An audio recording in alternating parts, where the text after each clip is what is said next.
Good afternoon, everyone. Good afternoon. I want to welcome you to our second session today. We are privileged to have Dr. Prema present to us. So I want to welcome those who are online. I have a request. Can you fill in your full name if you're online, if you're attending via Zoom, so that we are planning to issue out certificates so that we can have your full name for the certificate. As we begin, I'm going to request Pastor Van Eric to give us our opening prayer.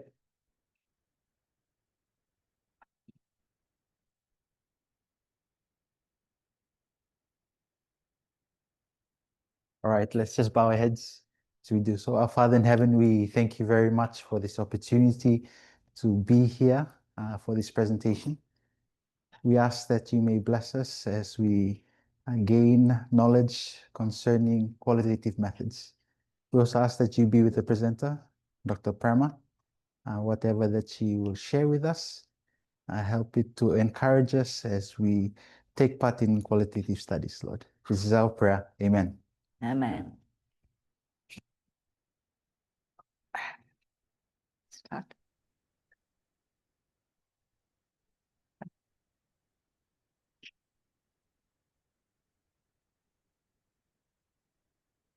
Good evening, everyone, and good day, online viewers, wherever, whatever time zone you are in.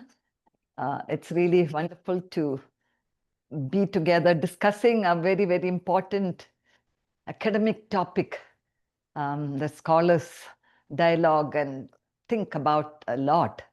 And who I am, I am a professor in the education department here at AIIAS. Very much interested in teaching methods and equally interested in research. My journey to qualitative research started at Andrews University, and we were part of the paradigm wars. Paradigm war, okay, that is, you may not have known. It's something like World War II, okay? When a new baby was born in the research field, and that was qualitative research. When quantitative research was the prime child, here comes another child called qualitative research.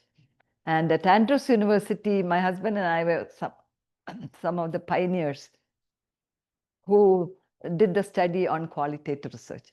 Being both mathematicians, people couldn't understand, teachers couldn't understand, quantitative professors couldn't understand why we are taking up qualitative research for our dissertation. All right, we got a lot of stone throwing in the process, but we survived. We survived. We love quantitative research and as equally as qualitative research. That's the way to go. We, in the family, we love, if you have two children, we love them both, right? It's the same way.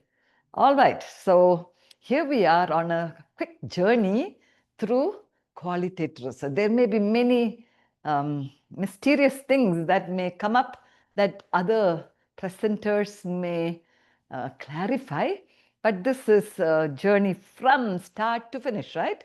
Qualitative research. All right, and we know Bible supports research a lot. Whoever speaks the truth gives honest evidence, but a false witness utters deceit. When we do not carefully study data and what we observe, what we hear, we may not get honest evidence.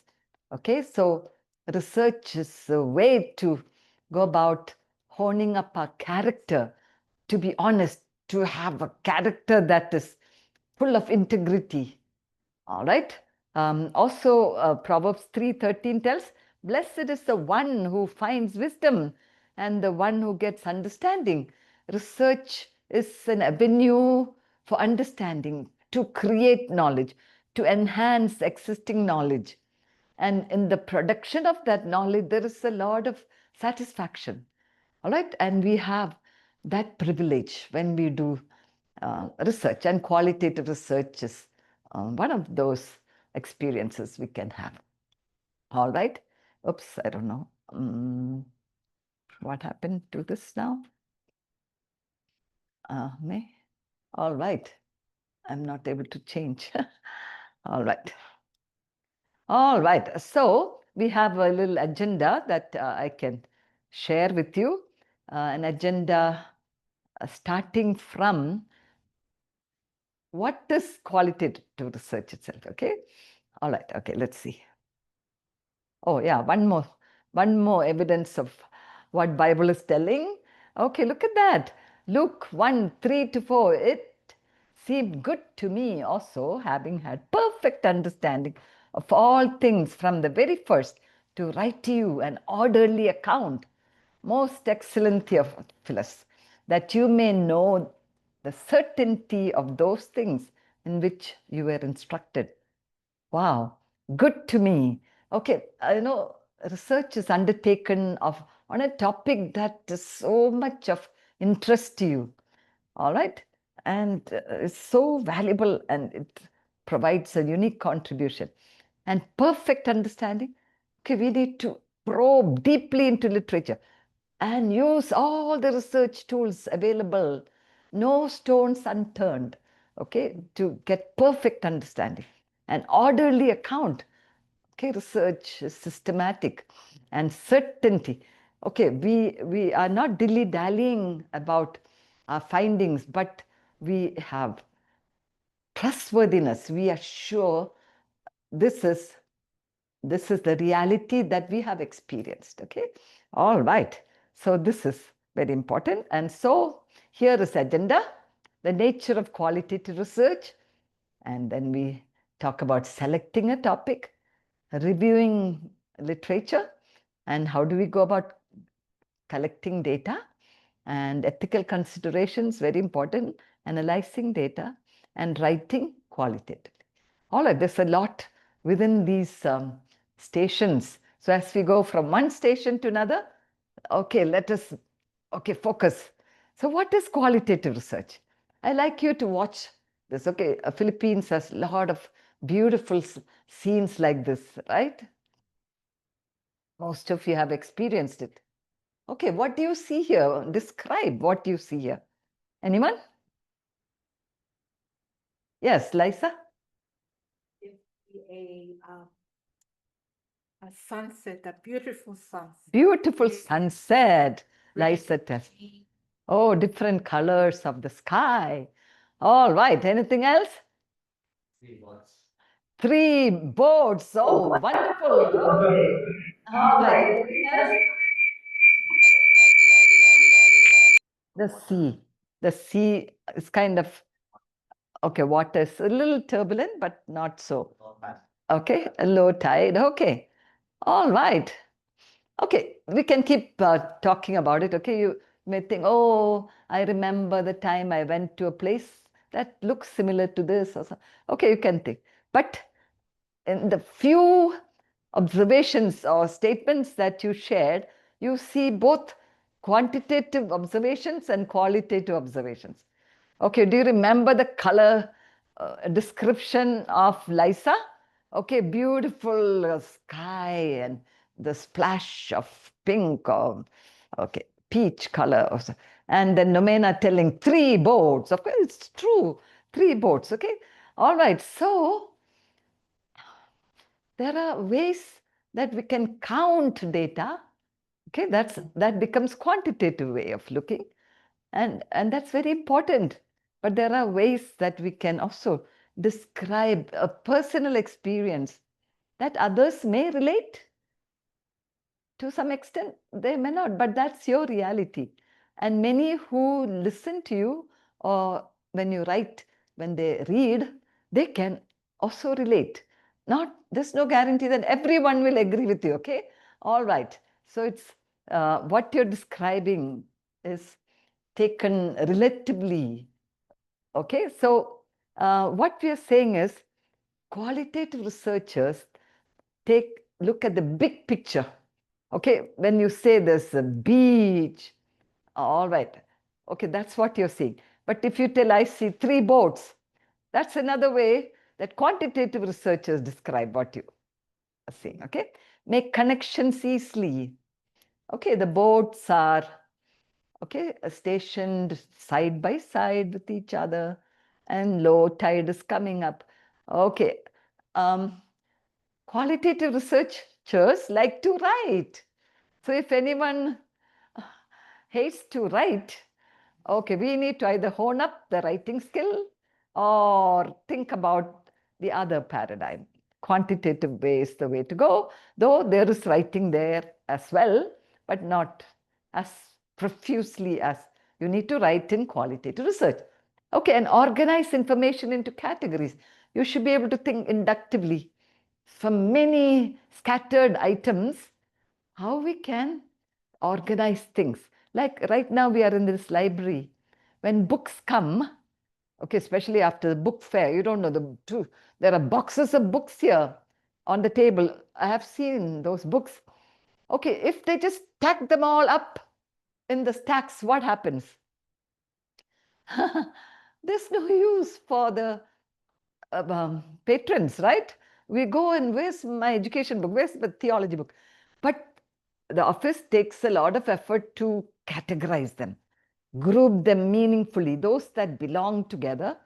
Okay, they are put together. So those interested in that area can access it. Okay, so this type of ability is needed. We do that daily.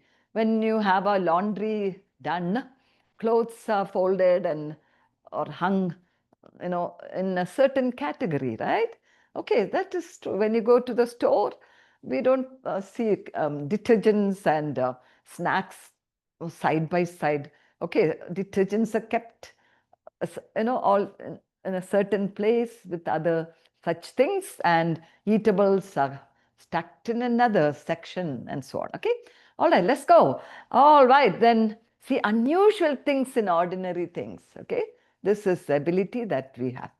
Now, this is a very special thing that all researchers can be aware of. This is called the research onion. So you can place quantitative, qualitative. There's something called mixed method. These can be placed within this research onion. Okay, you can see. What happened? There's something. Okay, all right. The philosophy. Okay, philosophy is the outermost layer. Okay, then comes. What's the next layer? Approaches. And then comes strategies, then comes choices, then comes time horizons, and then techniques and procedures. That's the innermost layer of the onion. Okay, all right. When you look at this diagram, it's very evident that, okay, where is qualitative research? Can you position it somewhere? Qualitative research. Qualitative research. Where is qualitative research? Multi-method, mixed method, mono method. Okay. All this. Okay. All right. The inductive way, okay, which uses interpretism, that is where qualitative research belongs to. Okay. The philosophy of interpretism using inductive approach. All right. And using certain designs that are not all listed here, but we have grounded theory, ethnography, action research can be quanti and quali together, but it can be purely quali. Okay, so this is not a complete figure, but Saunders et al. Has given this quite a few years ago, but more and more information is added, so it can be more complete actually later. Okay, multi-method, mixed method, and mono method. Mono method is when we use one method only, quanti or quali. Mixed method is when we use both quantitative and qualitative in the same study. Multi-method is when two types of quali or two types of quanti are used. For example, there are people who have done narrative case study. Okay, narrative is a qualitative research and case study is also a qualitative research. Okay, so that is a multi-method. Okay, now cross-sectional longitudinal means cross-sectional is right away. We do the study not for long duration of time, where we study now and wait for some changes to happen, then go back and again observe or study or do quantitatively or qualitatively. Okay, but right now what we have, we collect. It may take weeks and months, but it's right now. Okay, all right. That's cross-section. Longitudinal is prolonged, going back, deliberately going back to see the changes. Okay, data collection tools are there. Okay, we have surveys, questionnaires, and we have also observations, interviews. But we know uniquely for qualitative research, there are certain tools. And this is a paradigm, a framework that gives a picture of both. I mean, all the paradigms, okay, which means qualitative, quantitative, and mixed methods. Okay, and let's focus on qualitative research. Okay, what is qualitative research itself? It's a study that's based on interpretive research. You saw in the research onion, okay, that was the main focus. Interpretive, that means the viewpoint of the participants as interpreted by the researcher. Okay, all right, the words of the participants, we take it and we share it in our own words many times in our own format. Okay, all right, so meanings, concepts, definitions, characteristics, metaphors are used, symbols are used, descriptions are used. Now, if anyone thinks, can we use numbers? Of course, we can use numbers too. Qualitative research is so versatile to describe things in simple numerical forms. Okay, we can use numbers. Okay, so, but mostly it is narrative more than numerative. Okay, so these are the characteristics of qualitative research. Okay, naturalistic inquiry. What that means is we study a situation the way it is found. We don't manipulate, we don't limit something. Okay, we don't, okay, reduce, okay, increase the temperature and then, okay, see what happens now. Okay, will the workers work harder or they will give up? Okay, not like that. Okay, we just study the situation the way it is. Inductive analysis, as I mentioned before. Okay, specific items. Okay, we find specific information from our data and then we find some generalization at the end. And holistic perspective. Everything that happens in the context matters. We will never know what contributed to the focus of our study. So we don't neglect any item in the context. If it's a classroom we are observing and our focus is on how the teacher is teaching, the classroom environment itself is important. What's the size of the classroom? Okay, what are the things on the walls? Okay, all that may matter in the long run. We are not only looking at the teacher, okay? So everything around that context matters, okay? And narrative data is the one that we get mostly, and personal contact. You cannot do a qualitative research really by giving somebody else to do it, okay? In quantitative research, we can give the questionnaire, send it to somebody. Please distribute it to the church. Okay, lay people or pastors. Okay, and they can collect and give it back, right? All right, but in qualitative research, we need to be present ourselves, okay? So this is the important thing. And dynamic systems, okay? Things change in a setup, and that is quite okay. We are not looking for that which is only stable, okay? What is moving, what is changing is also important. And what is unique is also important. And context sensitivity, all right? One context may be very, very important. And we are not telling that, okay, all other contexts will be similar to this, okay? So describing the context become very, very important, because within that context, what is happening is what we are saying, okay? All right, and it may be different for another such similar context. Empathetic neutrality. We need to be empathetic with the participants, but we need to be neutral also. We don't take sides, and we don't put words in their mouth. Oh, I know that, okay, this place is a very difficult place for you. I can already see that. Okay, empathetic neutrality. Okay, what they're saying, okay, you accept with a neutral tone. Okay, so this is important. And design flexibility.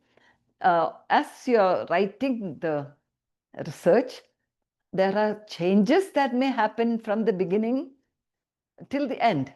Okay, it's not something you have to fix and no more change can happen. It's not like that. Okay, so design flexibility. Of course, we're not talking about the major elements of the research, but within certain parts of the research. Okay, for example, you must have thought that you will use the tools of interviews and observations.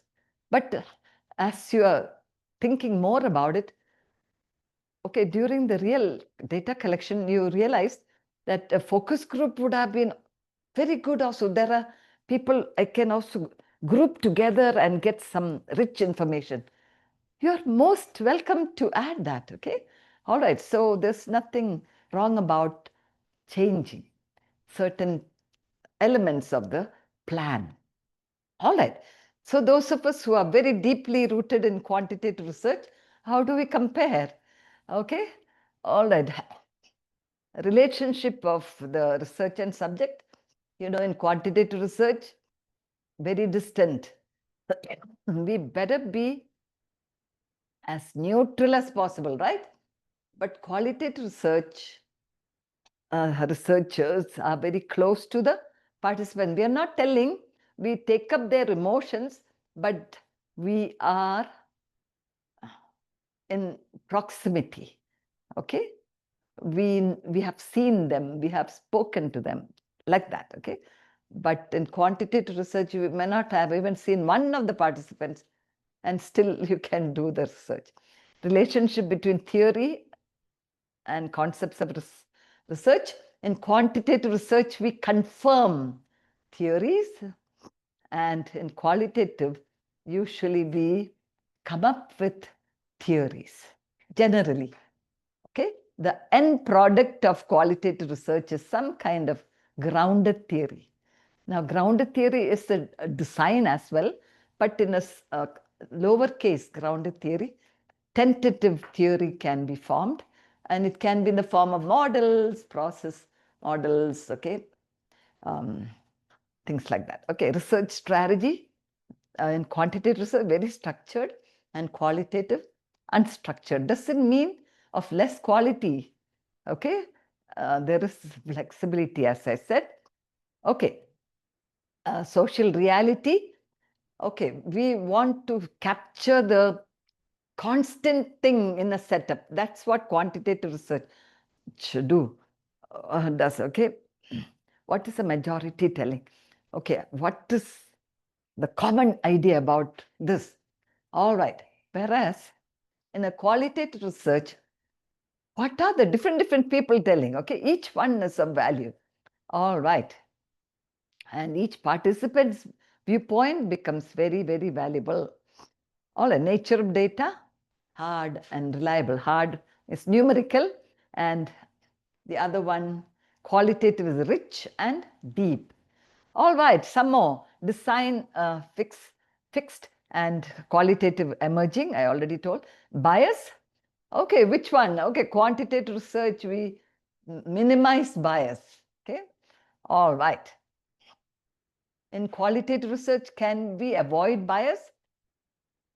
No, because qualitative researcher himself or herself is the instrument, and no human being can be devoid of personal beliefs and biases. Bias need not be negative, okay? It's not like prejudice or anything, okay? Your belief system influences what you are studying, okay? And that can be expressed along with your data description, okay? And data collection, close-ended, and in qualitative research is open-ended. Data analysis is deductive. Deductive means we start from theory and we come to the, okay, in this setup, this theory works. So that is deductive. In qualitative research, inductive. We take specific information and then tell that, wow, this makes sense. This is the conclusion. This idea is emerging as something that was not known before. And eventually, when it's studied more, it can become a theory. Okay, so specific to general. And writing structure, structured and flexible. All right. Now, you have heard about these 5 designs. I think last week, did you have a presentation? Which of them? It was ethnography. So 1 is down, okay?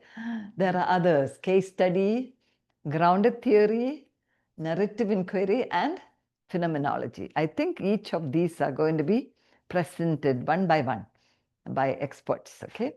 All right, okay. So I won't be talking about these because I don't want to steal the thunder of the presenters who will be coming to give you wonderful presentations. But did you know that there are other emerging designs also, like action research, appreciative inquiry, photo voice, okay, and so on, okay? That's why qualitative research itself is a growing field. We from the time that we studied at Andrews, for example, when was it? 1990s, early 1990s. The only design we had was case study. Okay? All right. General qualitative research. There was a general, you don't have to mention what qualitative design it is. Can be a simple qualitative research. Or if you are very sophisticated, you do a case study. And that's what I chose. Okay? Sophisticated case study. Okay. All right. All right. So when look at that now, more and more designs are coming up, and who knows in another 5 years what else we may see added there. All right. Okay.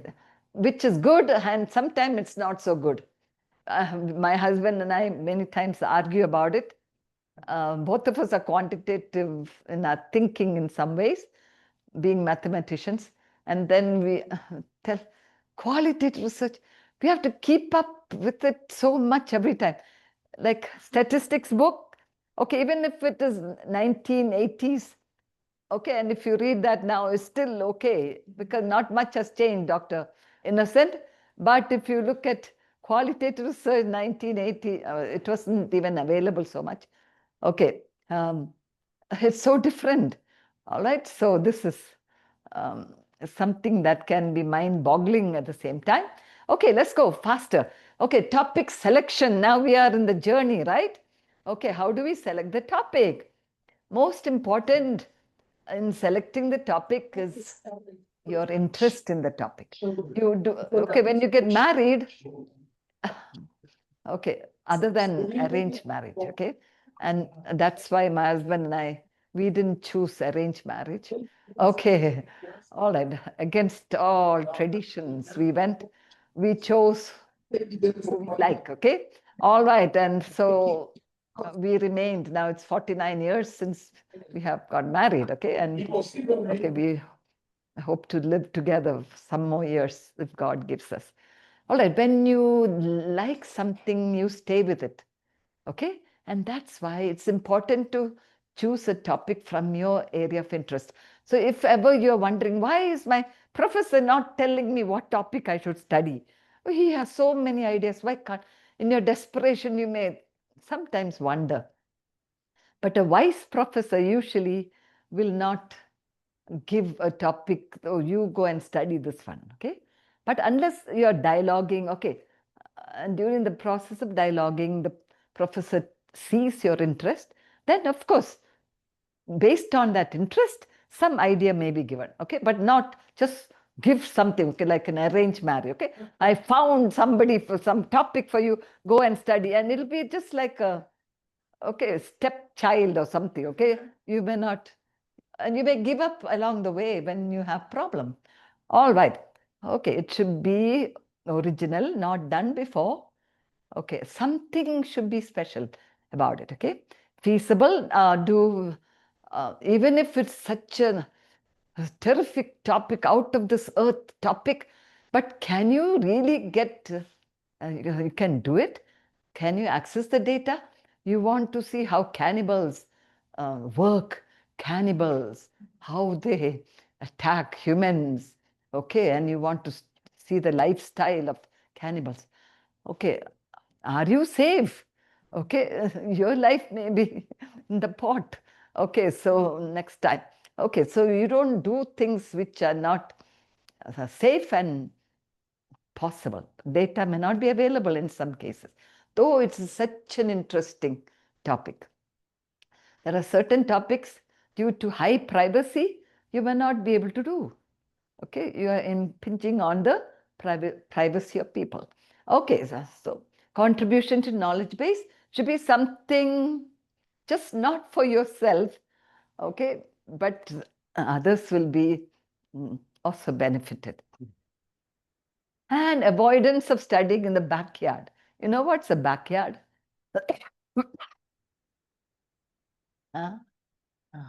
Back of the house. Okay, right where you're at home. Okay, how is my child, okay, managing temper tantrum? Okay, something. All right, and you're studying your own child or my colleagues, okay, just where you are. I'm not telling such studies are not done. Action research has to do with workplace study. In fact, it is a study of workplace, okay? But it has its own rules and structure that makes it very rigorous, okay? But just because it's very convenient and you don't have to travel far, okay, we don't do such study. There should be a justification for studying somebody where you are living, okay? So this is what we are saying. All right. How do we make your topic interesting, okay? All right. You're studying an unusual location or site, okay? Can you think of an example of an unusual site? Pardon? Refugee camp, okay? Oh, Bon, we should have done research. Okay, when we went to the Thai-Myanmar border, yes. Okay, that is a place where not so much research, I don't think any research is done, okay? All right, an unusual group of participants, very much similar to that. Okay, an unusual angle, using unusual data. What do you mean by that? You may use sometime voice, the sound of birds, okay, maybe photos. It's not just interview or observation, but maybe the music used by the people of that area, okay? All right, things like that. And timely topics. Capture something that will happen no longer. All right, one of my students did a study when Philippines transitioned from K to 12, okay? That was a very painful time for Philippines when parents had to okay, spend more money and teachers had to learn how to change the curriculum. But she did the study on, okay, the perceptions of teachers, okay, on the change of K to 12, 10 to 12, okay. All right, so that was a very timely topic. All right, make title interesting, keep it short. So usually for all research topic titles is true, 10 to 15 words, and start with the gerund. What a gerund means, walking. Walk, it's not a gerund, walking. Okay, I'll show you some examples in a minute.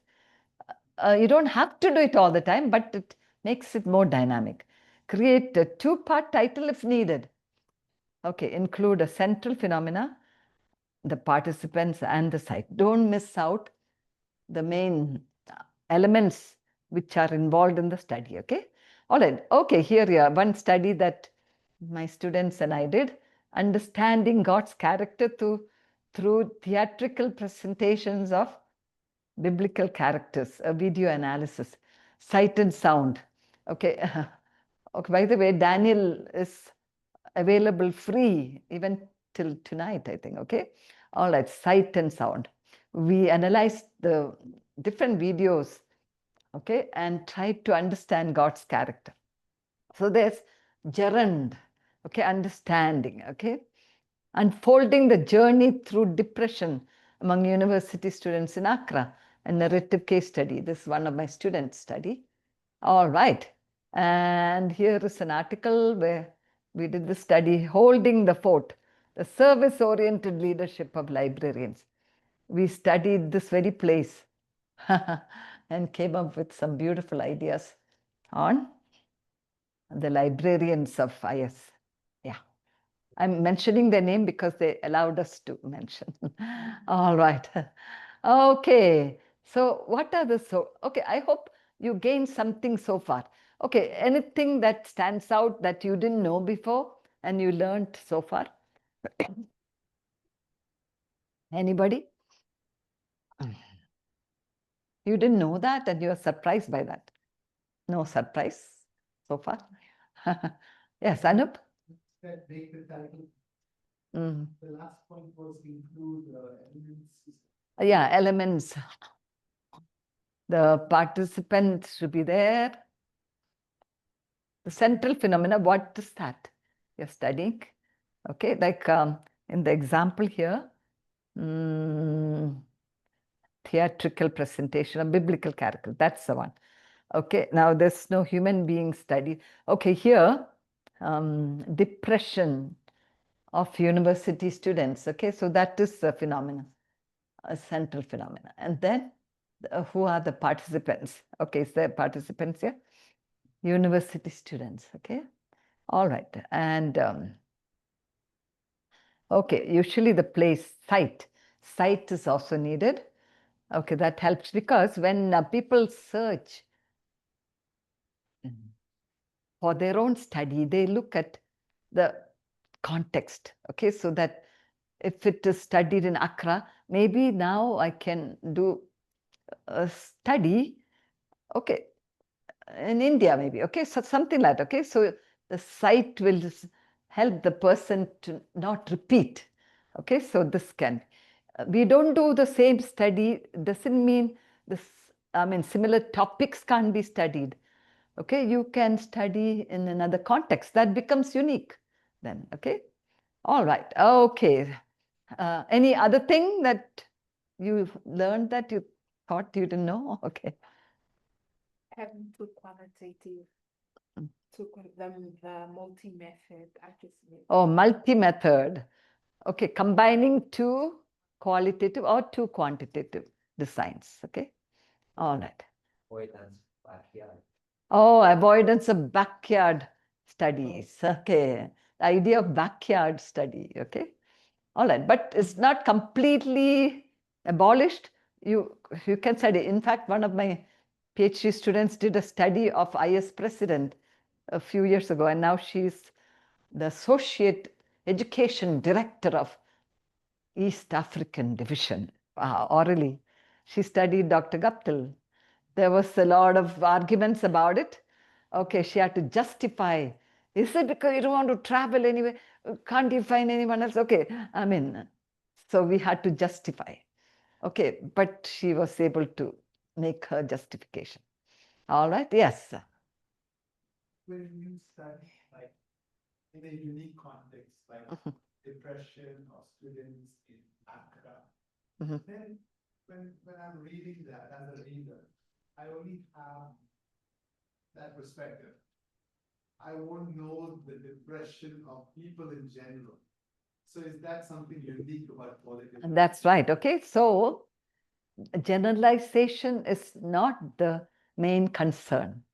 Okay, but as somebody reads that study, somebody interested only usually reads, right? Either for the sake of the topic or for the methodology or whatever. Then let's say somebody really interested in depression as a counselor or as a person who experienced or experiencing, something will jump out that no generalized study can give. Okay, so how talking with the friends helped a lot. Okay, oh yeah, I haven't been talking to friends about it, I've been holding it. So something stands out. So the power of qualitative research is not generalization, but the unique meaning that the readers get from it. And it's countless. Okay, we cannot count how many will benefit from it. Yes. Actually, I also Raman. have a question regarding the avoidance of backyard. Yeah. Is it in terms of preference or you cannot do it? For example, if I am a church pastor and I'm familiar with my church and I want to do a research about my youth, Mhm. is that considered as I'm searching in my backyard or? Now, if you choose an action research, like Dr. Wu, Jeremy, he did an action research with the youth that he was giving Bible study with. All right. So, right in Silang. Okay. So, with action research, we don't call it a backyard study because you are so immersed in so much detail in the process of that research that there's no problem with that design. I mean, okay, so action research is done in the backyard. Okay, so that's an exception. All right. So you can do an action research. Not case study. Case study with great deliberation. Okay, if it's justifiable. Okay, and you have to tell why. There's nothing like that in the whole world. This is the one, and she or he happens to be in my house living with me. So what, I mean, I can't get another one like that. Okay, something like, okay, you got the idea? So you have to justify. Okay, all right, so there you are. Okay, sources of topics. How do we get the topics? Yes, oh, you have another. What's your name? Thank you. Tengi, okay. We should keep the title short. So is it better to leave the research? The research design is good to include. That's why the second, I told the two-part title. Yeah, two-part title helps it. Even if the title goes a few words extra, giving the design is a good idea. But that's debatable, okay? But other things that I mentioned, those, the phenomena, the participants, the site are important, okay? Sorry, I have a little problem. Okay. God is good so far. Okay. Yes. Oh, so nice. Good questions. Okay. Is it okay if I ask Innocent first? Yes. Okay. Oh, Caleb. Innocent. My question is spoke about having good contact with your listeners, for example, when you want to share with them or you want to interact with them. So, for example, you're coming from a place, your kids on is place that is far distance away from you. Is it allowed because the generation has kind of changed and now we have something like online? Yes. During the pandemic, certain things got twisted and changed. Okay. Research was going on through the 2 years of pandemic. Okay. Did you know that? And many of the researchers, our own students, had to resort to Zoom interviews, but still real time. Okay. And there were some who even observed classrooms through permission and, through Zoom. Okay. So, but what we're saying is, in such situations, still, you are the one who is hearing and who is seeing, not somebody else. Okay. So this is important. But only on rare situations, we do that because there's limitation of time, how much you can get the details. We just said holistic perspective. Okay. When you're observing through Zoom, so many things we miss out. Okay. Who's moving there? And okay, the camera may not capture everything. Okay. Something is missed out. But to survive, it's okay if there's no other way. Yeah. But this topic is very important. All other things are in place. You may go ahead. Yeah. Okay. Yes, Lisa. Question is with the title. Sometimes we don't see maybe the participants, or sometimes they say right at the design approach.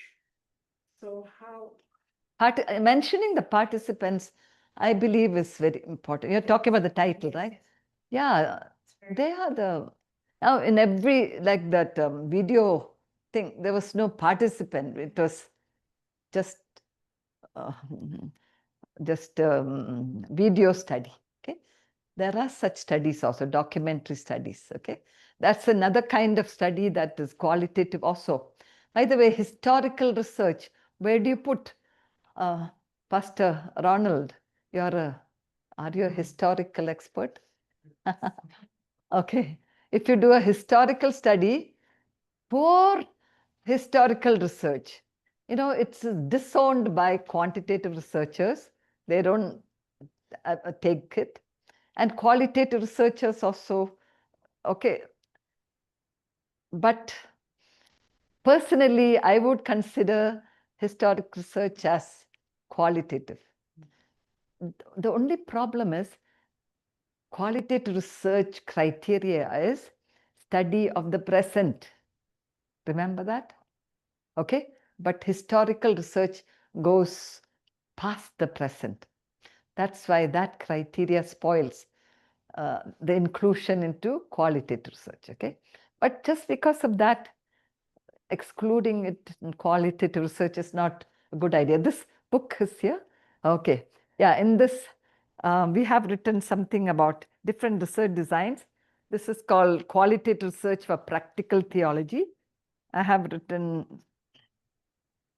one chapter on different designs, and historical research is included here in qualitative research. Okay. So you should be happy that I have been inclusive of historical research. Okay. All right. Oh yeah. Personal experience is usually the most important.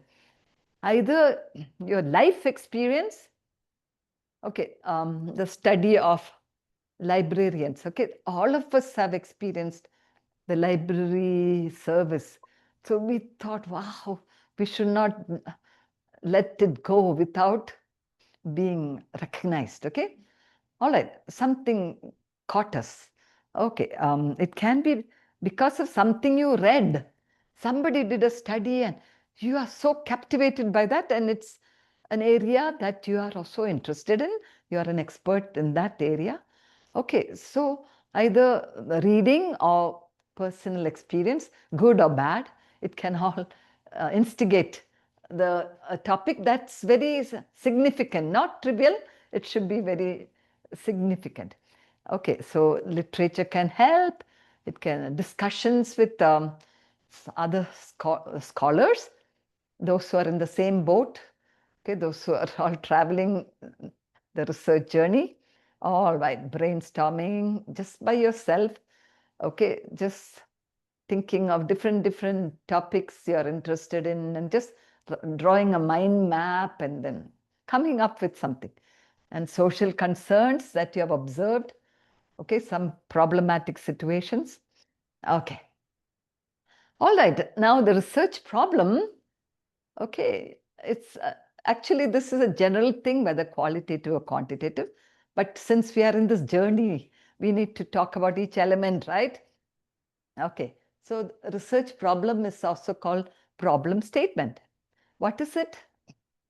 Okay, a carefully crafted essay that lays out the logic of the research study. It's a short essay. All right, what does it contain? Okay, it contains the context, what you already know, and gap, the research gap, what you don't know, the purpose of your study and research questions. They're all part of the research problem. You may write research questions separately, but it's actually part of the research problem. Okay, but the research questions cannot be so specific as interview questions. Okay, I have seen beginning researchers writing, oh, what are your perceptions, research question, what are your perceptions of the library service? Okay, imagine. Okay, now that is becoming more specific, okay? What are the perceptions of participants on the library service, okay? All right, and then that can be split more specifically into several interview questions later. All right, use the Goldilocks idea, not too big research question, not too big, not too small, not too hot, just right. It's a very difficult balance. Goldilocks is a story of, okay, so what is that fairy tale, okay? You can go and read that later. Okay, just right for investigation at this time by this researcher in this setting. Okay, so those research questions can be answered right now by you in this context, okay? All right. Yeah, here are some examples of the research questions. I told you about the library study, the article I just showed you. Okay, these were our questions. What is the leadership style of librarians in selected higher education institution? How do these librarians interact with each other? How do these librarians interact with patrons? What challenges do librarians in this higher education face in providing useful resources to the academic community? It happened to be an ethnography study. Okay, so wow, we remember observing. I mean, since we are 3, 4, 5 of us, okay, we took turns observing and day by day. Okay, and so ethnography, last time when you had the presentation, okay, you must have learned that observation is key for ethnography. Yeah, but these were the research questions. Okay, all right. Okay, so according to your research title, the research questions will be created. Okay, so, reviewing literature. All right, identify keywords and use words using digital databases. Go search for materials on databases. Library holdings are very helpful also.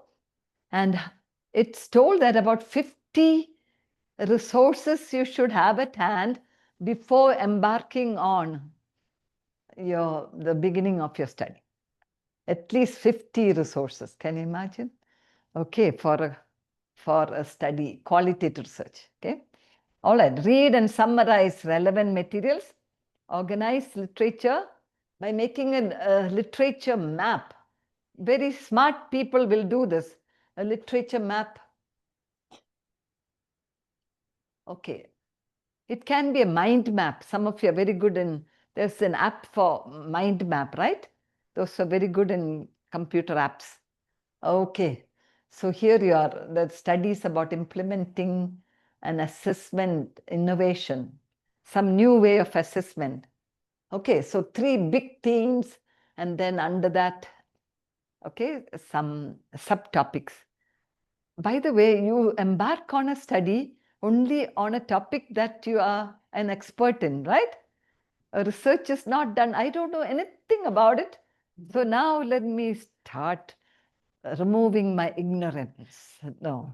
So you know the authors, you know the experts in the area and where the sources can be found and so on. Okay.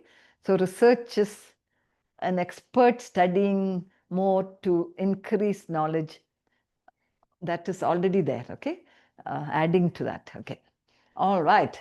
So if you tell, oh, how do I know where to look, which author to look?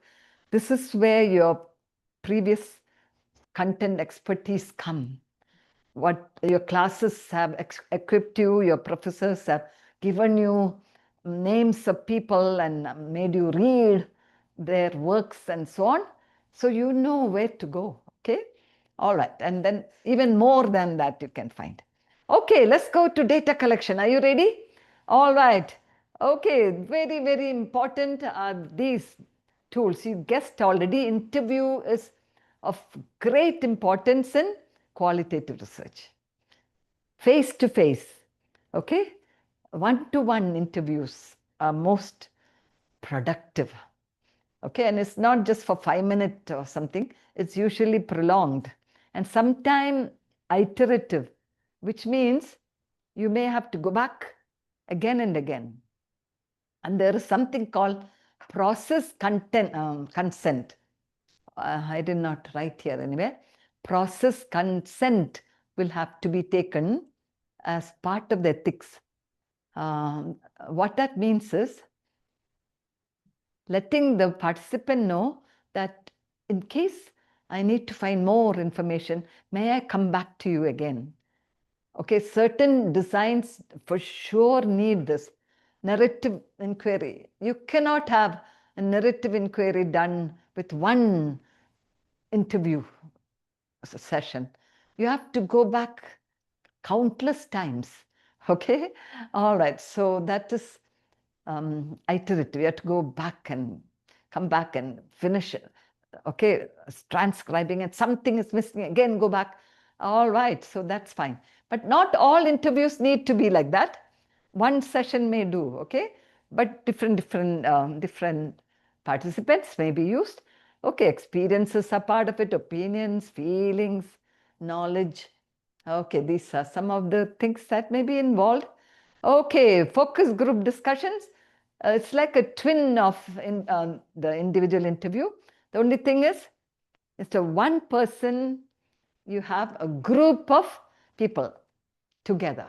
Anything you know about focus group other than that? Yes, Anup? I mean, I didn't know this, I did it. And I realized that really you need to get them on to talk. Okay. Discovery is made in the process of that. Yeah, creating a rapport, just like more important here than an individual interview, because one person, it's easy to make friends, okay, but several of them, they feel kind of okay, strange. So all right, 6 to 8 participants, did you know that? Okay, now if you're desperate and there's no available participants, there's, I mean, no one existing of that kind that you have to do in focus group. There are only Okay, only 5 are there existing or 4 are existing. You can't create any more.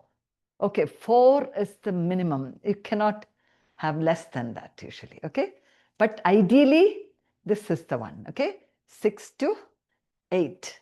If it's too many, that also is a problem because some of them will not have chance to talk. Okay, so researchers have found this good balance. Okay, homogeneous. This means it should be of the same kind. Okay, if these are students of a high school, all should be students. Pastors of a church, only pastors, not lay people and pastors and okay, okay, some community members. Oh, I got 6 to 8. Okay, no. So it should be of the same kind. Okay. All right.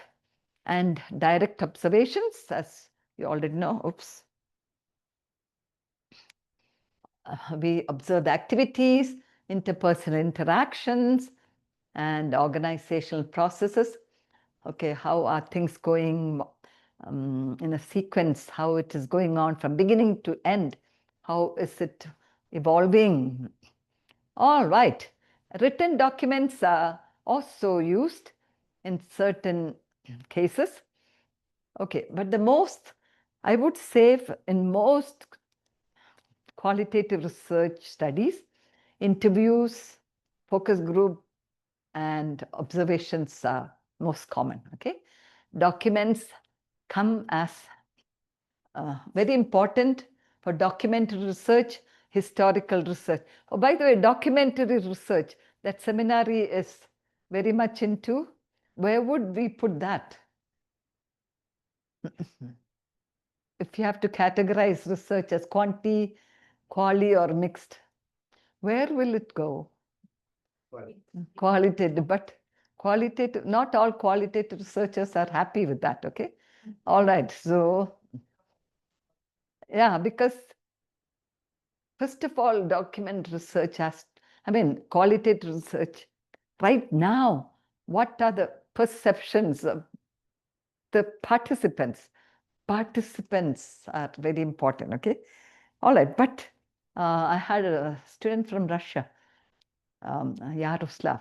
He did a study doing Mrs. White's writing, and he said, Mrs. White is talking to me. I'm trying to interview, okay? And then she's telling me this, okay? And he did a terrific study on the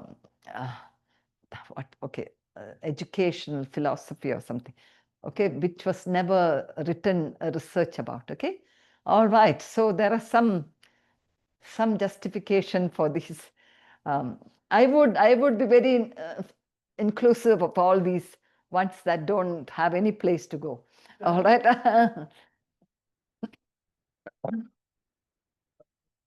Yeah, orphans, yeah.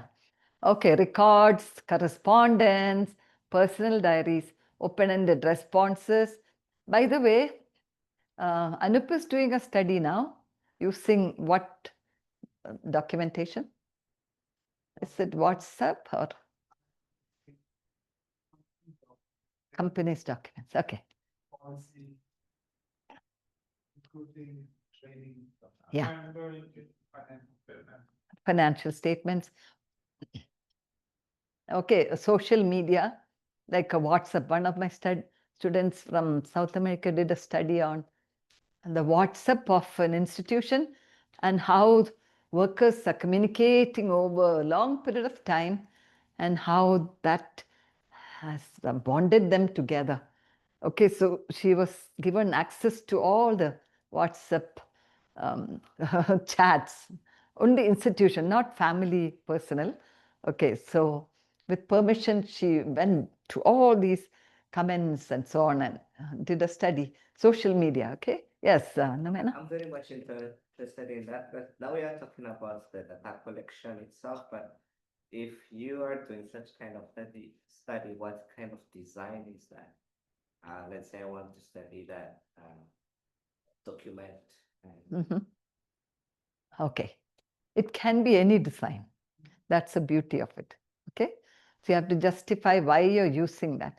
This was a case study where she did the study of the participants and their loyalty, efficiency. Okay, I can't remember the exact, long time ago. Okay, all right. So a case study has its own unique characteristics. I think there's a presentation, Dr. Innocent, coming up about case study. Okay, that time. Yeah, me? Okay. Oh, all right. Yeah. Okay, by the way, okay. I did my dissertation on case study. Usually the design that you do, the deepest study, that becomes your favorite. You know most about it, okay? Others are good.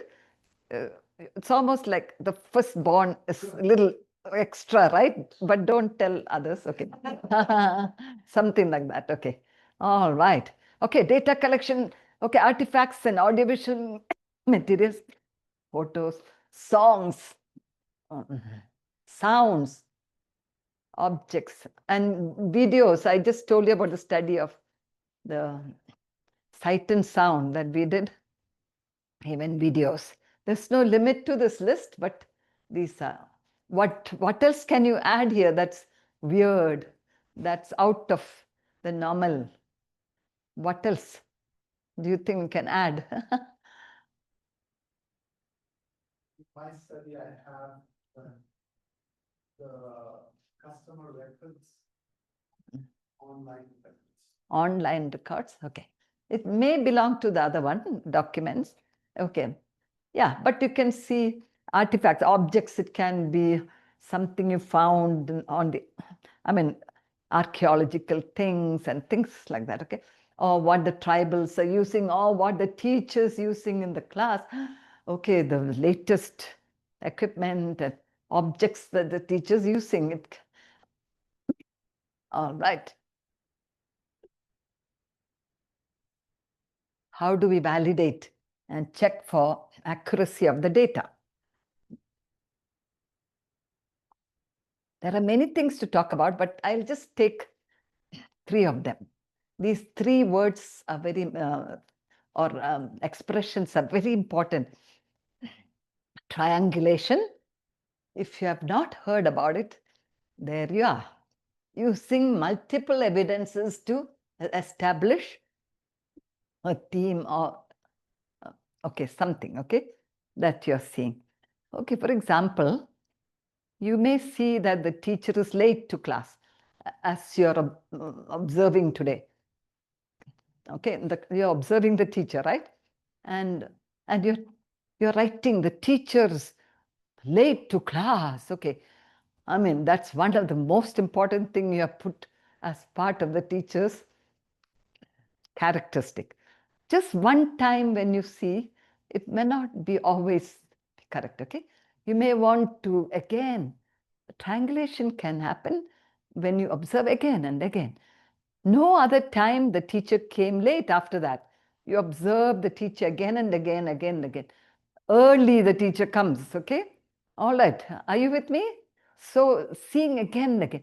Okay, a church where the worship is so dynamic. That day when you went, it was so dynamic. And next Sabbath when you, again, wow, and again.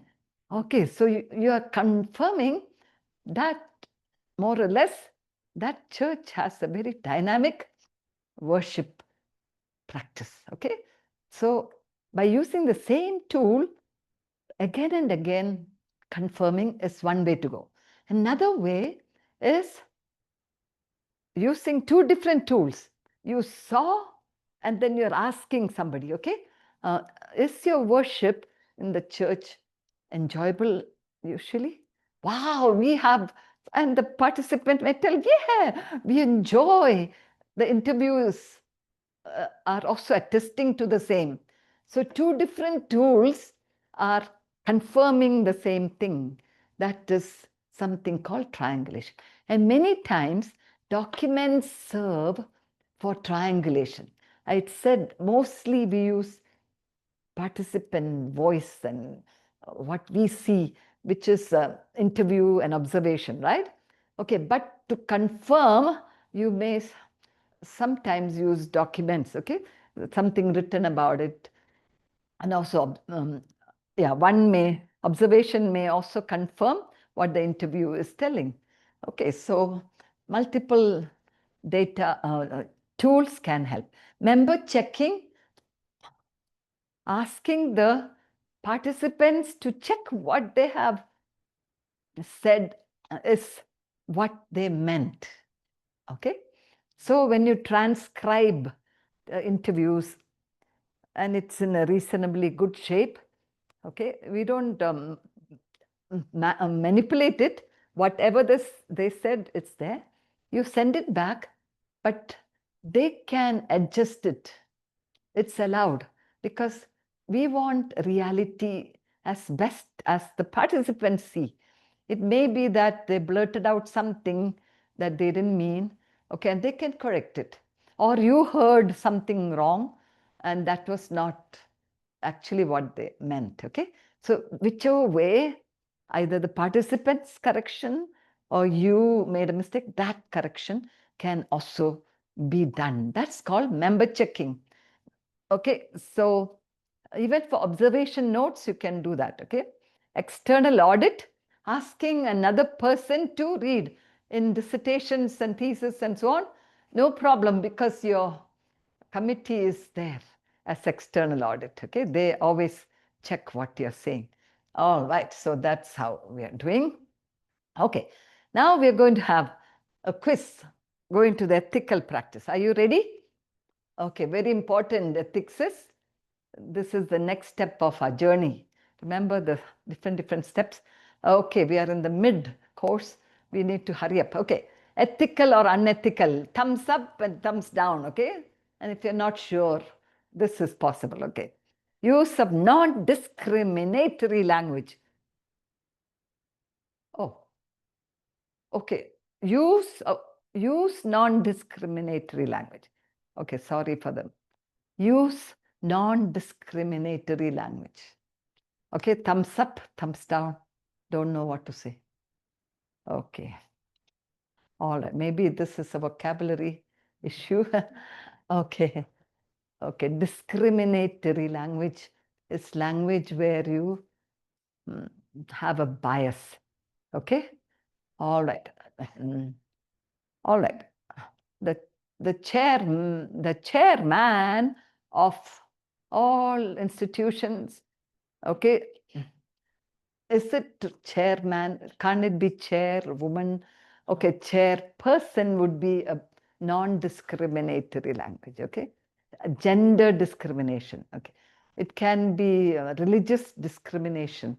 It can be, okay, he's only a child, okay? I mean, you're using words that are putting down age or, okay? Those are discriminatory. We should use non-discriminatory language. So the answer is, yes, that's the way to go. We should use non-discriminatory language. All right. This is when you write anything in the, okay, literature, be it, okay. Even, by the way, Mrs. White, even Bible, if you look at it, not telling anything wrong about it, but the Old English is quite discriminatory. Okay? Jesus told, man shall not live by bread alone, right? Okay, so Jesus can tell, and okay, humans, okay, so because women will feel left out in that way, specifically if you say, right? Okay, but okay, we know God's truth, okay, and that's best for us. Informed consent is also obtained from individuals who are not legally competent to give informed consent. Okay, what do you mean by children and somebody mentally retarded? Okay, okay, go vote. We have to get from everyone, right? All right. No. Okay, when they are not able to give informed consent, you go to the guardians, parents, or the one caretakers, okay? You may, they may not be able to talk. You may be observing them maybe, okay? But to get permission, we have to get informed consent, okay? So it's okay to get from guardians or parents. All right. Next, participants have no right to refuse or withdraw once the study begins. Once the study begins, no change. Okay, go.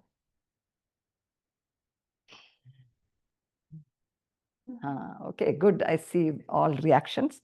What do you think is the answer? Oh, where is it gone? No. What that means is, anytime, even along the way, okay, if you had only 5 participants for interview, 2 of them already dropped because they have the right to drop. Okay, all right. So that is simply unavoidable. Okay, due to whatever reason, maybe they are not available anymore, they are moving out. Okay, if there's a chance, you can add more if you're not too much into it already. That's why flexible. Remember, you can change things along the way. All right, next, individuals can be offered financial inducements to participate in a project. Okay, financial help can be given. Go. Yes, go. Or even gifts. Okay. Pastor Ronald not answering. Okay, yes.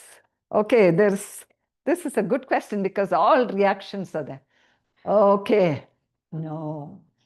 What about those of us who have given some gifts and so on? Are you feeling guilty? You know, sometimes you ask for their time. Hmm. You're going to inconvenience them. That is very different. Okay, we are talking about inducement. If you, okay, Jonathan, if you are willing to do an interview for the study of mine, I'll give you 1,000 peso. Okay, so you will find time. Okay, ahead of time, when you're making a bargain, that's different. But after the studies, oh, you could not do your scholarship, okay, for that many hours, right? At the end of the study, he didn't even know there was something I'm going to give. That is like, okay, gratitude, okay? That's different, not inducement. Like for children, okay, if you stay and I'm going to observe you and all of you will get chocolates. I mean, don't do that, but you can give chocolates afterwards. Okay, yeah, that's different. Inducement, that word. Are you with me? You're kind of bribing them. Okay. But we should minimize this as much as possible, especially in a scholarly setup. Okay, those who understand, like, those who are children and those who are not really into scholastic stuff. Okay, they are kind of going out of the way. But if it's an institution where everyone is aware of studies, that you're doing an interview with Caleb. Okay, Caleb, I don't think I need to give him any money, or right? Okay, you know about, you will also get research done with somebody, right? Okay, but he's not very sure. He wants. Okay. In my context, there's a trend now that when researchers go, somehow the village people already know that this research that is conducted, they come with money. So now they expect money if you want to do research on us. Yeah, that's a bad tradition. Actually, it's much better not to give money. I think some gifts. Okay, but what kind of I mean, is that context? Now, School? In my context, no. It's a society. Society thing that they now start to know researchers that conduct in community or what they expect. Yeah. And that's also another issue where we don't do research so often in the same place. Okay, you're kind of saturating and making the participants get tired. Okay, and so AIIAS sometimes is that kind. We have so much of research going on, almost like backyard studies, right? Okay, all right. But that's why we have ERB and administration, that is like gatekeepers who are trying to save participants here. Yeah, some of those just we can't help. Participants have the right to gain something from the study. Yes, no, don't know what to say. Have the right, get something out of the study. All right. The answer can be a little different, but one of them, if it is, okay. If it's not, you have to tell there's no benefit. Okay. But usually just the knowledge itself, when you give it back to them, it's a benefit. Okay. What was found? Okay. So that way, some benefit is coming to them. Okay. All right. Now we are not telling financial benefit. Sometime, oh, this is how we are all. Okay. Like the library study. They were very surprised to see that their service was so effective. When we gave the article and we presented, wow, they just patted on their own backs. Okay. Not realize, they're so humble. They didn't realize they're doing so much. Okay. So the benefit of knowing the results of the study was the gift. Okay. All right. So that is. Okay, fast. Okay, anonymity in qualitative research is when a participant does not give a researcher his or her name. By the way, his or her, that's non-discriminatory. Okay, using both genders. Okay, all right. By the way, what do you think? Yes, no, what? I don't know what to say. All right, anonymity. Wow. Yes. Okay.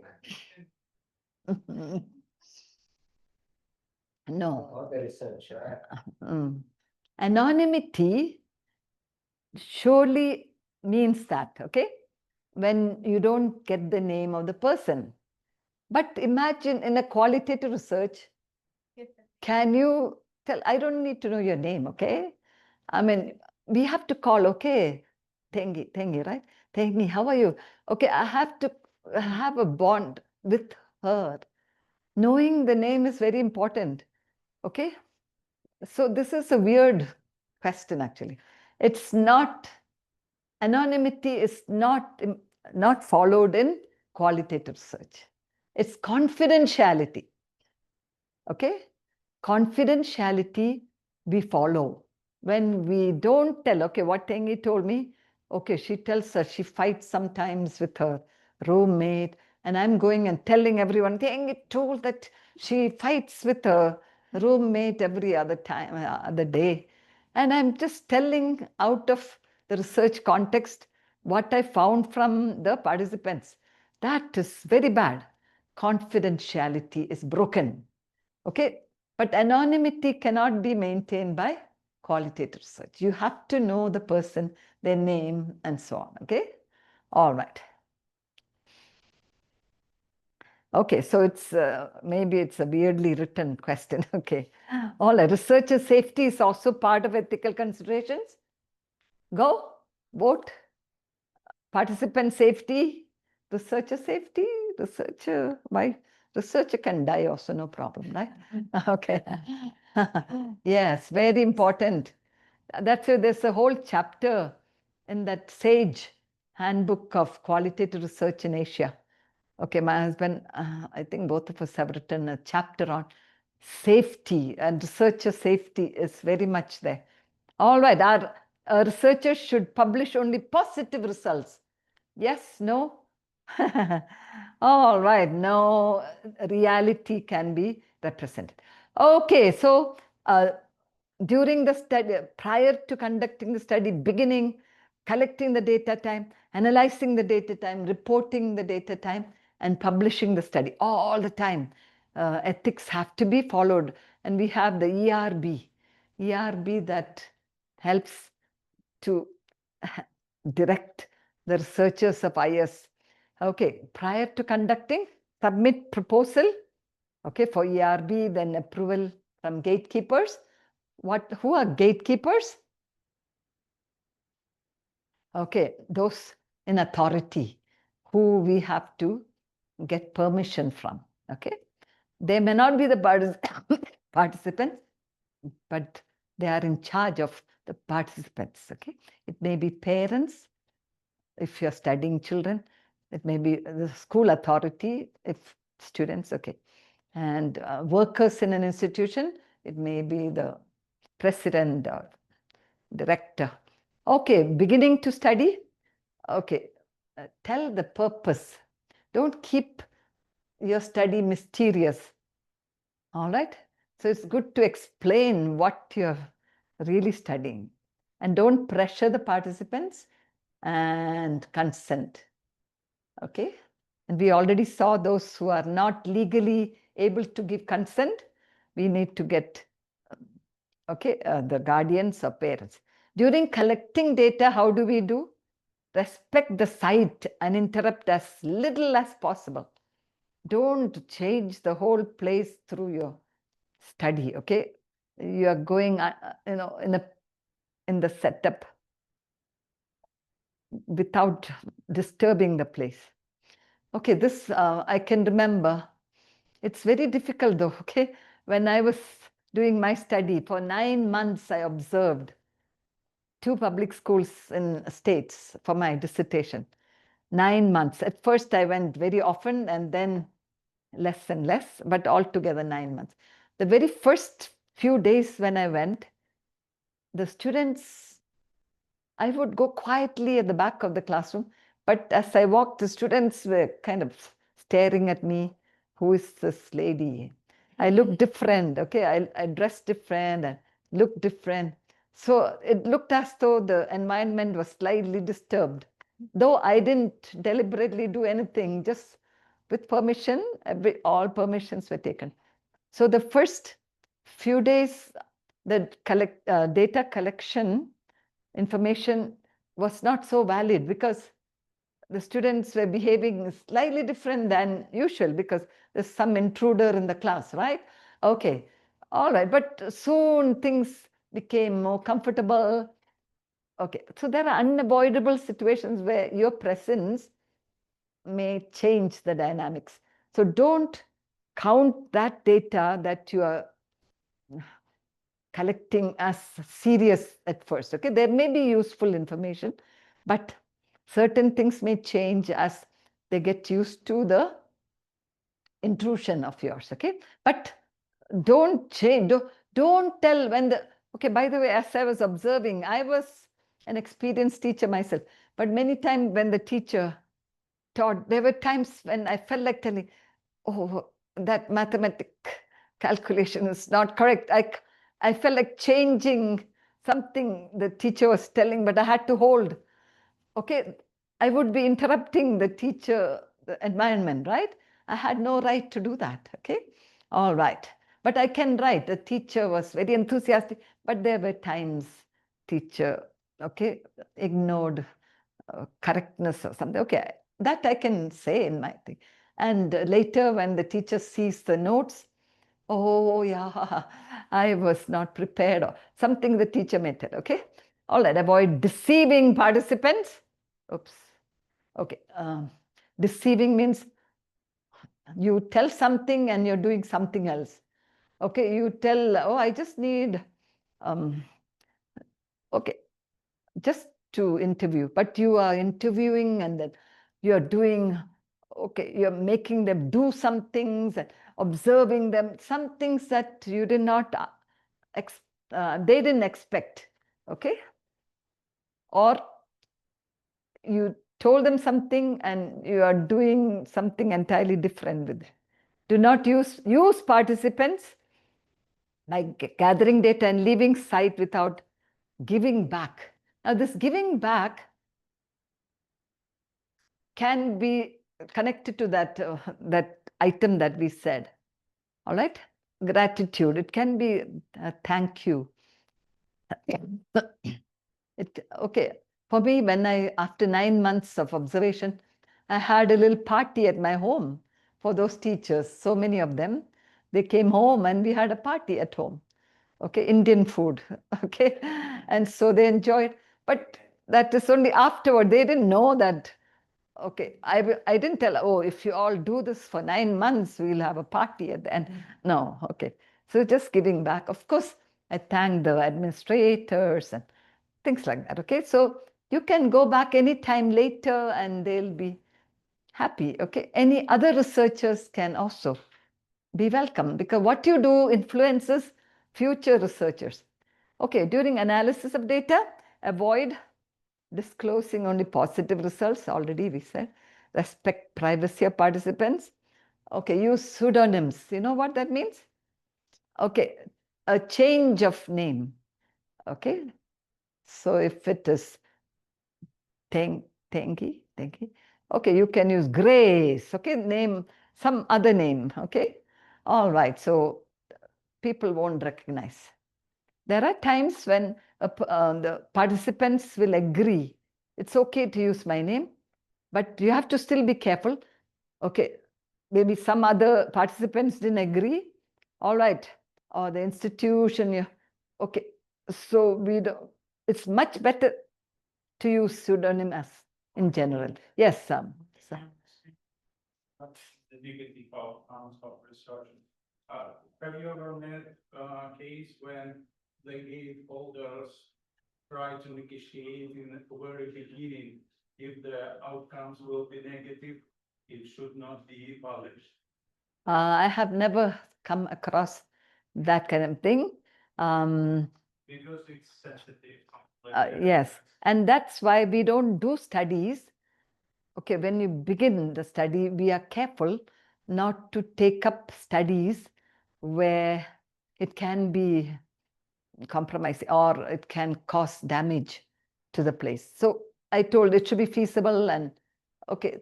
So from the beginning, we are thinking about it. Okay, so we don't do studies of whatever we want and freely. We cannot study all matters. Okay, all right. So that's a restriction of. So there are some institutions they will completely decline. You're studying. Okay, what are the situations of that? And lot of problems are there. They will tell, please. Okay, maybe you should find another institution. Okay, they themselves will tell you. Okay, so you have to respect that. Okay, but there are studies called appreciative inquiry where we only look at the good things. Okay, so that is one way to go when there are problems also. Okay, all right. Okay, report honestly. Use language appropriate for audience. Do not plagiarize. Okay, you know that. These are ethics, okay? And publishing the study, share the findings. Yes, it's good to give your abstract to the, if it's an institution, give to the institution or the article that was published. Okay, something you can give. Or give a presentation to the people. Refrain from using the same material for more than one publication. Don't send your material to 3-4 publishers at the same time and then think, oh, one of them will give. Maybe 2 of them agreed. You wrote so well, 2 of them agreed. And if you tell one of them, oh, I'm so sorry, I already got permission from another, they will be very upset with you because sending to more than one is unethical. Okay, all right. Disclose of funders. By the presentations are okay. You can present your findings in AIIAS forum, you go to another place and there you're presenting the same thing, but publishing only one place. Okay, but you can have different aspects of your study published. Okay, if you're writing a dissertation, one part of the dissertation, another segment of the dissertation, another one, several articles can come out. Okay, Bible tells us, he, see, there's I just made it non-discriminatory, who speaks the truth, gives the honest evidence, Proverbs 12:17. It is better to be poor and to walk in integrity than the opposite. So let's be, okay, almost reaching the end. Okay, the most challenging part of research other than data collection is data analysis. Okay, unlike in quantitative research, where you can get help from 100 people to analyze the data, for qualitative data, okay, you are alone. Okay, all right, you can ask help for some other thing, but not the heart of data analysis you have to do yourself. Okay, what is it? According to Saldana and Amasta, qualitative analysis is an active process with one's mind and body to find patterns in data and to articulate the interrelationships. Okay, when I'm seeing this, I'm remembering my own data analysis. Okay, what is it? One's mind and body. You know, I had hundreds of pages of data, and literally I used to spread it on the floor, and those days I could kneel for a long time. Okay, all right, and see, I'm reading this one, that one. I had already highlighted certain things. Now, which is coming together? So when you talk about body, literally it may be body, okay? But thanks to now the softwares that have come, they didn't have softwares those days, okay? We had to literally be on our hands and knees, okay? All right, to do this.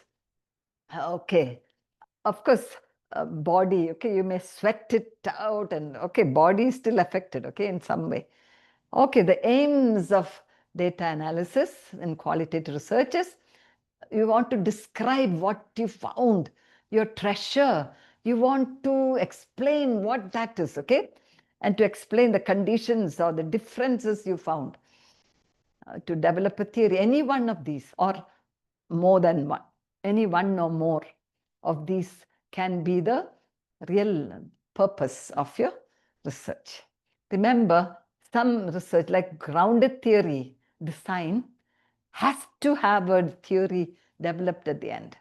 When the presenter comes for grounded theory, you will learn more about it, okay? But in other cases, theory may come as a small grounded theory, okay?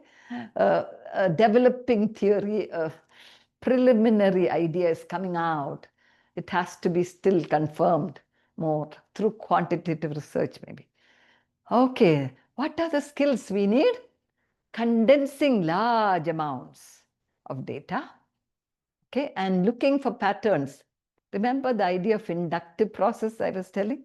How we group books in the library, how we put our clothes in our cupboards of the same kind, how we arrange, I mean, in the store we keep groceries separate and other laundry items separate. Okay, things like that. It's a very common thing that we all do, unifying seemingly different things, even though the groups are different, how to connect them. Understanding social processes of human actions, reactions, and interactions. And in interpreting the routines, rituals, rules, roles, and relationships. Okay, some of these terms are very highly sophisticated. Now, when you say rituals, doesn't mean rituals of worship, but certain things that happen on a daily basis, procedures, okay, that happen again and again, okay, that can be called a ritual. Okay, in my class, if somebody observes me, I have some rituals. I always write the agenda on the board. Von Eric Iron, you know, okay. Okay, some of you have. Okay, that's a ritual, something to think about, a quotation. It's there always. Okay, so that's what I mean. Okay, ritual, it has a very general meaning. Okay, all right, things like that. Okay, all right, let's play 3 for all game. Are you ready? All right, fast. Okay, I'll present 3 clues, guess the answers to the clue and determine what the 3 answers have in common. Ready to go? Okay. This has got Matthew, Mark, Luke, John, Genesis and Revelation in it. This has a lot of words in alphabetical order along with their definitions in it. This has a lot of names of people who live in a city, their home addresses, numbers, area codes, and it's got yellow pages. Okay, what is common about these? Okay. Huh? Okay, maybe one more time you want to see? Okay, what is the specific names for each of them? Number 1, New Testament, Genesis. Genesis. The Bible. The Bible, okay. Second one, the dictionary. And the third, which may be very outdated nowadays. Okay, the Bible, the dictionary, and telephone directory. Okay. I mean, but the important thing is what is common about them? They all have pages. They are things that you can read, and they're all books. Okay, so that is amazing thing about that. So when you see things which are separate, specific, you should be able to make some meaning by combining something common about them. Okay? Okay, let me show a visual. Oh, May? Sound.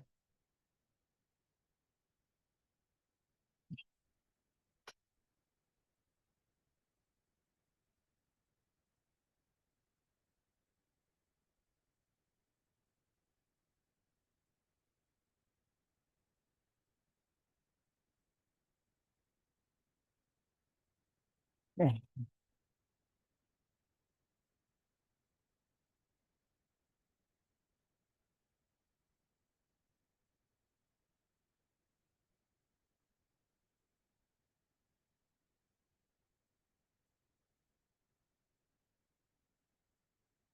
Okay, that's data, qualitative data.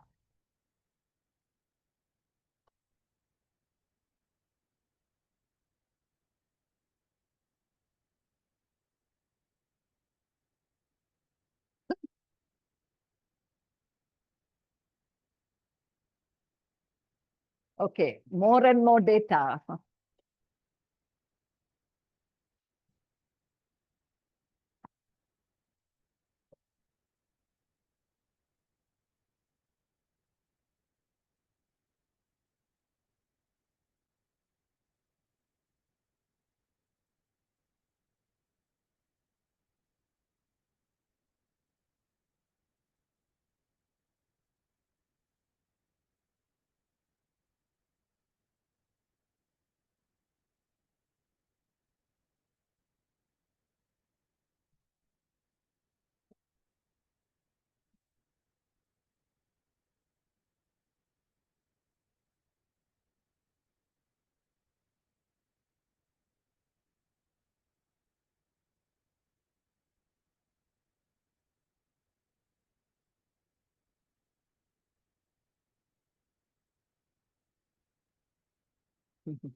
Amazing, isn't it? Okay, what did you notice here? That video explains a lot about qualitative data analysis.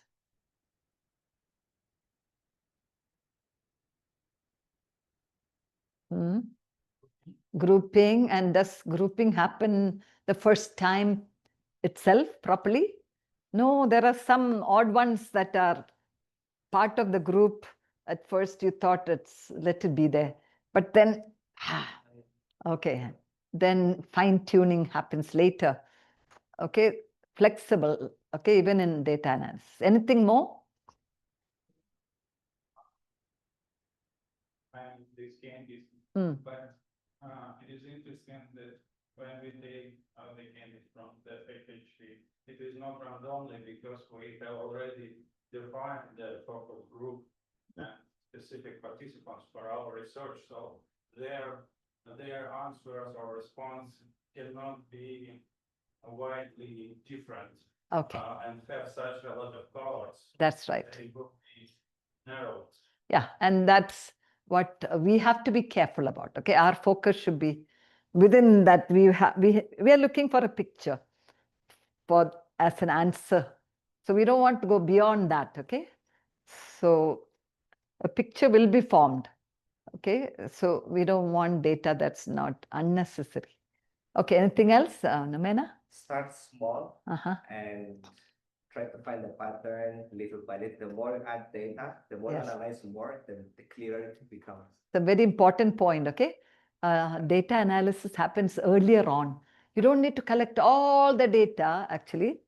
Okay, in that bag, of course, all the data was there as though, but remember, the person brought the data onto the floor little by little. Okay, already there was a grouping going on, and each time new information came, okay, it went to the place where it should belong. Okay, that is very, and finally a picture emerges. That's a theory or a model that we are coming at the end of the research. Okay, all right. So that is okay. So organize the data, categorize into segments, codes. Codes. Okay, I don't know if I have a description for codes. Codes are usually a word or a short phrase that stands out from the data. Okay, all right. Always describe the individuals and the setting, the purpose of the activities. Okay, and we are overall answering the how and why questions. It doesn't mean the research questions have to all begin with how and why, but the overall answer to the questions will be this as though. Okay, all right. Okay, computer-assisted qualitative data analysis apps are there. Okay, it helps in transcribing data, especially if your data pages run more than 500 pages. We recommend the use of this. Okay, otherwise your knee will have too many clauses. Okay, you will have problem. Okay, apps can help in transcribing. Zoom, for example, helps in transcribing. Okay, there are different apps. Okay, storage of data, of course, coding data, search and retrieve data, data linking to relevant related text, and for memoing. Memoing is when you write your own reflections on the interviews and observations, and graphic mapping it can do also. Okay, some of the common qualitative research softwares for analyzing are APRC, QRCOS, QDR Miner, NVivo, and other AI tools. We are still not very sure of AI tools. AIIAS is still okay, getting used to. Okay, all right. But so many of my students have worked very well with HyperResearch, QRCOS, and QDR Miner. There are versions that are free And if you have a lot of pages and it's a very detailed one, you may have to pay a certain minimum price. Okay.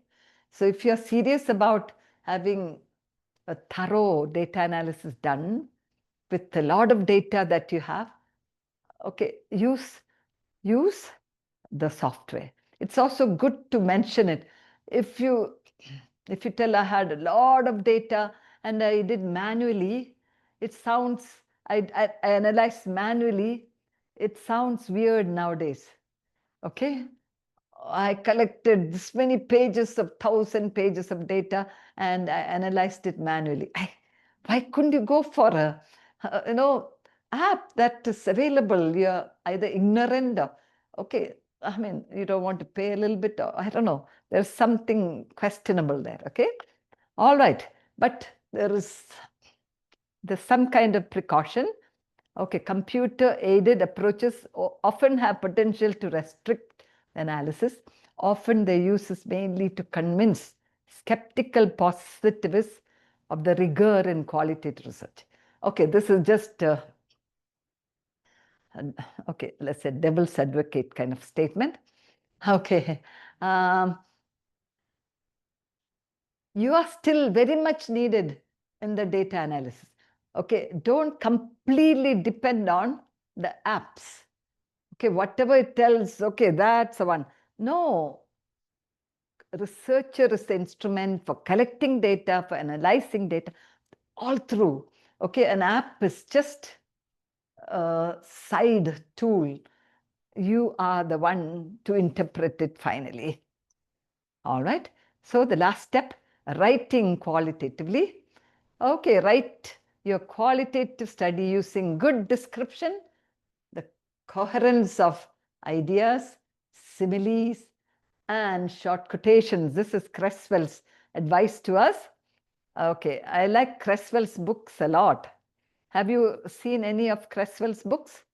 Okay, if you want to study more about qualitative research, Creswell is a post-positivist. He was at first quantitative, just like me. Okay, but he was baptized into qualitative research. Okay, all right. But then at times the quantitative shows through. Okay, okay, writing qualitatively. This term, thick description. What? I mean, you have thick desk. Okay, an object can be thick, right? How can something abstract be thick? Okay, yeah, but that is a very beautiful term for telling that you need to write the details, abundant and interconnected details. So if I tell, oh, a few years ago we went to Niagara Falls and it was so beautiful. Okay, all right. Are you convinced? But if I tell, long before we reached, we could see the mist rising above the spot. And as our vehicle came closer, we could hear the thunderous roar of the falls. And eagerly we trotted towards the spot where the tourists were all moving. And the first sight of the tremendous cascading waters with the rainbow across it captured my attention. And I was thunderstruck with the sound and the sight. Okay, now, I mean, it may be a little too much, but are you more convinced that I was there? A little more convinced? That is an example of a thick description. If, I'm just telling the fact, actually, I went to Niagara Falls. I went, okay? So if I just tell, that's not thick enough, okay? But if you tell the details and connecting things and make it a little more creative, okay? Creativity is allowed in qualitative research, similes like this, and okay, so you can tell that, okay? Connect paragraphs, transitional phrase, similes, okay, look at that reaction. Okay, can Lisa read that? Use similes. Was like the first time mother who at last fully understands that only she can give birth to the new life within. I knew I was the only one who could. Okay, there you are. Like, okay, I was like a mother giving birth because I was the only one who could experience. Okay, so it's a simile. Okay, and that makes it so beautiful to read. So it becomes interesting, but it's not going out of your way and just some imaginary thing. It's about the real thing you're talking about. Okay, it's still research writing, but you have the leeway to use creativity within the parameters. Okay, all right. So when we write well, we are happy. Happiness is when what you think, what you say, and what you do are in harmony. And that's what Mahatma Gandhi told, and that's what good qualitative researchers can experience. And remember the biblical admonition, whatever your hand finds to do it with your might. Okay, Ecclesiastes 9:10. Thank you so much for your participation. Yeah.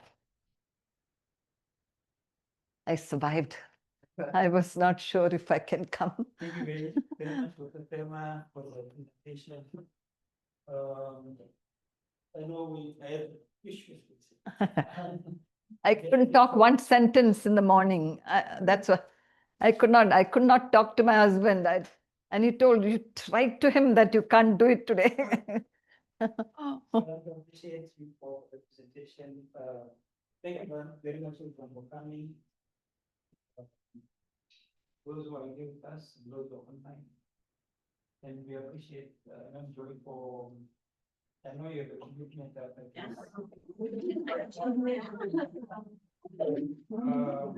That is scary.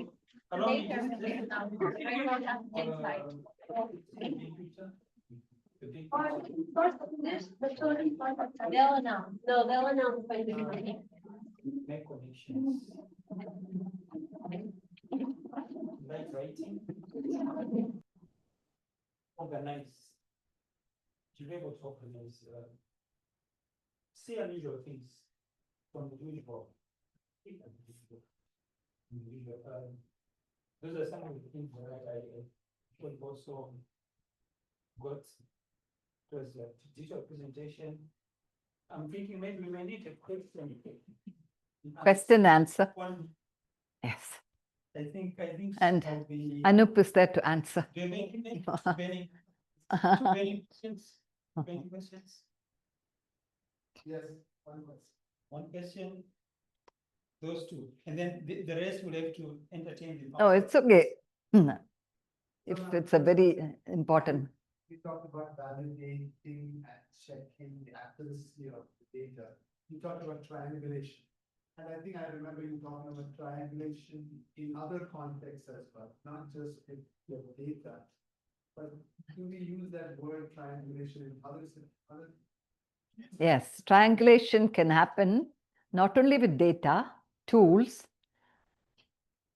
or repeating the tools.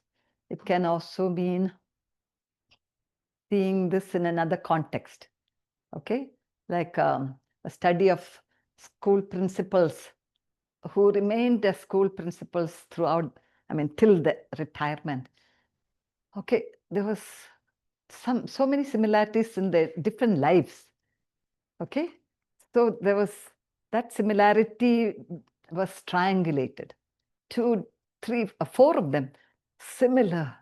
Okay, so that became a confirmed thing.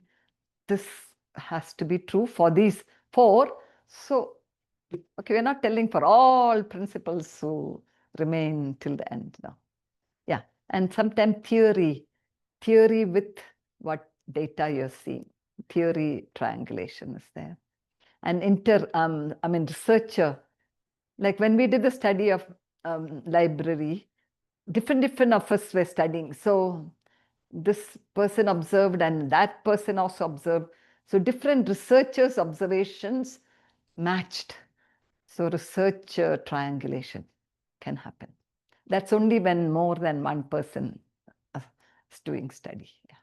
Last question in the quantitative answer for this one. Quantitative. Oh, yeah, he was quantitative in the beginning, but now he has changed. To what extent do we incorporate creativity or creative writing in our academic writing? Saldania's book is very nice. Saldania, okay, thinking qualitatively. He has given many ways, okay, abductively, deductively, inductively. But similes, use of similes is fine, but we don't use imaginative phrases that don't relate with the data. Okay.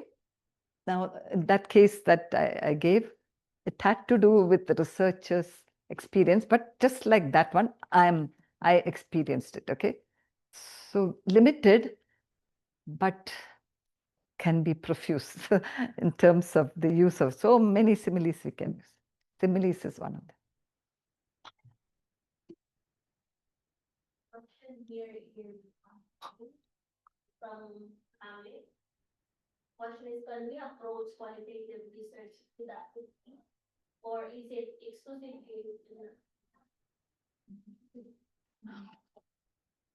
Okay, qualitative research analysis is inductive. Okay, it's analysis that's many things together make something general. Okay, deductive.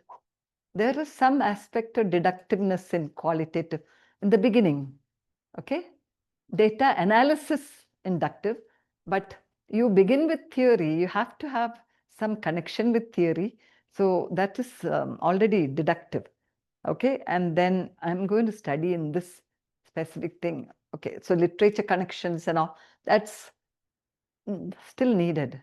So part of qualitative research can be deductive. There is another term called abductive. Qualitative research also uses abductive, which is not inductive or deductive, but keeping simultaneously, okay, the data, okay, so many categories. Okay, now what sense can I make out of it? Okay, that is abductive. You can't be, what's a multitask? Some of you can't be multitasking, right?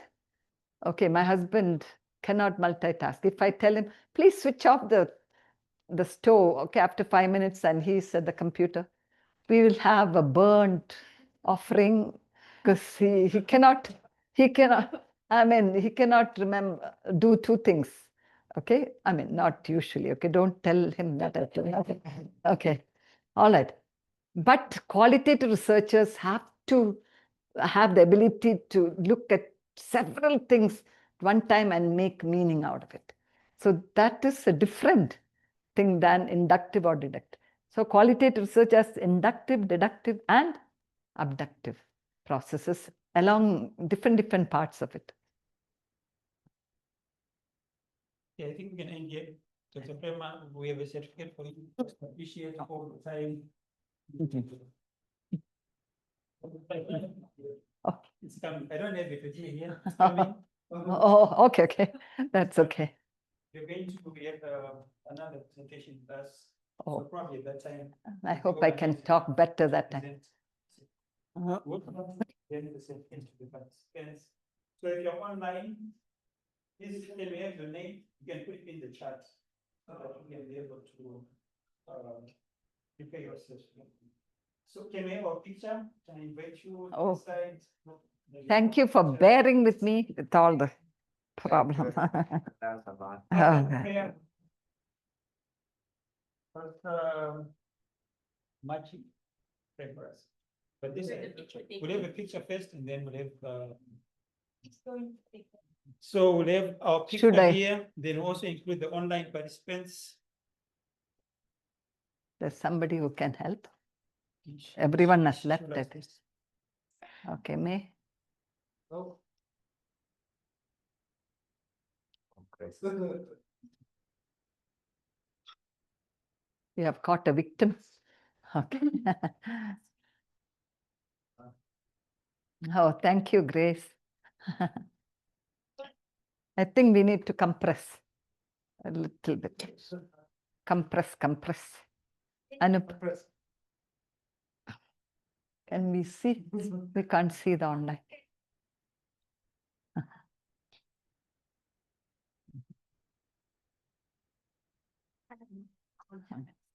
Oh, oh, oh, I know the last time I took was, no, we took it, I took it with a timer once. I didn't change.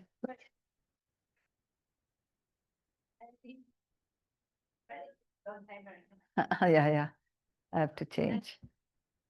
Ah. Ah.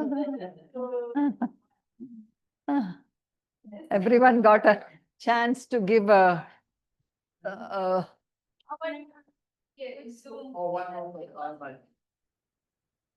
okay.